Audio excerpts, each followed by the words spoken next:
Chris, when Roger Goodell in the 2021 NFL draft announced that Trey Lance would be the 49ers pick at number 3 overall, I got so excited to never have to do a podcast about Mac Jones again because we did so many in the lead up to that draft. And now we're here. We were done working for the day. I was downstairs talking to my lovely wife.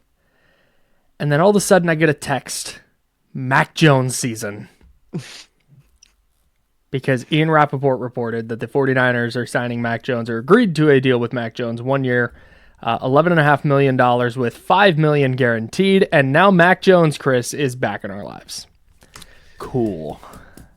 In a sad way, this is one of the most predictable things to ever happen. Yeah, like the whole Trey Lance Mac Jones thing was almost traumatic because it was during the pandemic. We had way too much time on our hands to dive into the 49ers quarterback situation. All indications were they were going to take Mac Jones. I had heard from a very reliable source in the days leading up to the draft that they were going to take Mac Jones. It had been reported elsewhere that they were going to take Mac Jones. They end up taking Trey Lance basically to everybody's surprise, and I even think people inside the Niners building were surprised. And not to rehash all of that, just to say that Mac Jones inevitably coming to the 49ers after he flamed out with the Patriots and Jaguars, I guess just tracks. It just tracks. So Kyle Shanahan finally gets this guy. They're going to be all sorts of jokes. The Niners are losing on the internet more so than maybe any other team in the NFL since free agency maybe they began. are tanking. Well, what's funny is this happened. We just recorded a podcast. It was about 45 minutes long. I was just about to edit it, put it all together, do the YouTube thing, and then we get the Mac Jones news. So this is our Mac Jones cold open, and we will lead into that.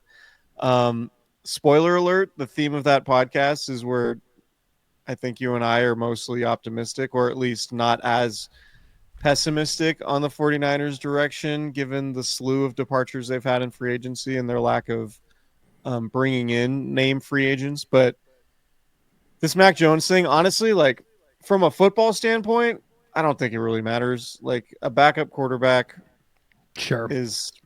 isn't ultimately going to have a huge impact on the season. Hopefully, like if Brock Purdy stays healthy and signs his contract, it's not really going to matter all that much. There's a chance that Brock Purdy misses time and Mac Jones has to play, but I don't think there's like a wide range of outcomes or variance among like the best backup quarterback to the worst backup quarterback. If you're a backup quarterback, the outcomes are mostly bad. And since Mac Jones has been a backup quarterback, he's been mostly bad. And after a good rookie season in 2021, when he threw 22 touchdown passes and 13 picks, it looked like, man, maybe Mac Jones is going to be good. Fell out of favor pretty quickly in New England. In his last 2 seasons, and again, wins are not a quarterback stat, but in his last 2 seasons, his teams have gone 2-9 in his starts and 2-5 in his starts last year. So, yeah, Mac Jones is the 49ers' new backup quarterback. I don't have a whole lot else to say about it. He sure is the backup quarterback.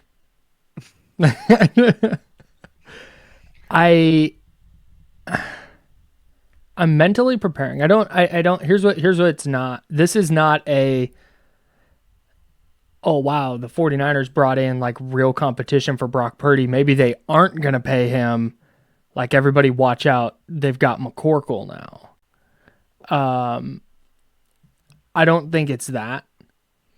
What I do fear is Brock Purdy struggles a little bit and then gets hurt and Mac Jones comes in and wins a game. And now all of a sudden we have to talk about Mac Jones as a serious thing again. Yeah. But in a vacuum, like outside of that, just like you said, from a pure just like roster standpoint, the Niners needed a backup. Mac Jones is a backup quarterback. Like he is just the definition of a backup. Yeah. Stakes are a little bit lower adding Mac Jones now than they were in 2021. And not that the Trey Lance picks panned out, but it felt like ultimately the take of Mac Jones would have been a horrible pick at 3 was correct, but now he comes as a very cheap backup quarterback. So I don't And know, it's man. and it's let me I really we talk about like we make the joke all the time about like I gotta wait for the structure. And we all know that like guarantees are what matter on NFL contracts. A $5 million guarantee for a backup is not that much. Right. So you're gonna see, wow, they signed him for $11.5 million. Like, no, they didn't. They signed him for 5 million guaranteed, and there's probably a bunch of like incentives and stuff in there that could get it to 11.5. And you mentioned it a little bit. What I'm like really sort of dreading about this is like if the Brock Purdy negotiations draw on, Mm-hmm. do people on the internet, and again, we shouldn't care so much about what people on the internet say But I live because there. actually we are people on the internet to a certain degree. But like if it turn it's if you see people saying, "Well, Kyle Shanahan finally got his guy, maybe he's trying to leverage this against Brock Purdy." Maybe just never listen to that person again. Yeah, Because yeah. This is the player they went to go get. this is that's just would be an all-time dumb take, and I'm prepared for it to bubble up to the surface if this Purdy negotiation drags out. So just want to warn people against that because there are going to be people who do that, um, and yeah, I just couldn't be Okay, more out on that idea. let's let's do this real quick. Hang on. Let me get to over the cap real quick. Okay. Here are some of the other options they could have signed instead. Gardner Minshew, Trey Lance, Jacoby Brissett, Drew Lock, Joe Flacco, Jameis Winston, Case Keenum, Mason Rudolph, Carson Wentz. Like, there's just not like these are the names that are on the board, and Mac Jones fits right in there with that group. So Can there's they nothing, I don't think this is anything like nefarious by the 49ers. Like, oh, we finally got a chance. Let's get Mac Jones in here. This is, yeah, hey, it was an available quarterback who would come here for $5 million guaranteed. They should sign Trey Lance just so we could have the most meaningless training camp circus of all time. Oh my God, dude. Yes. Like the podcast fodder would be incredible.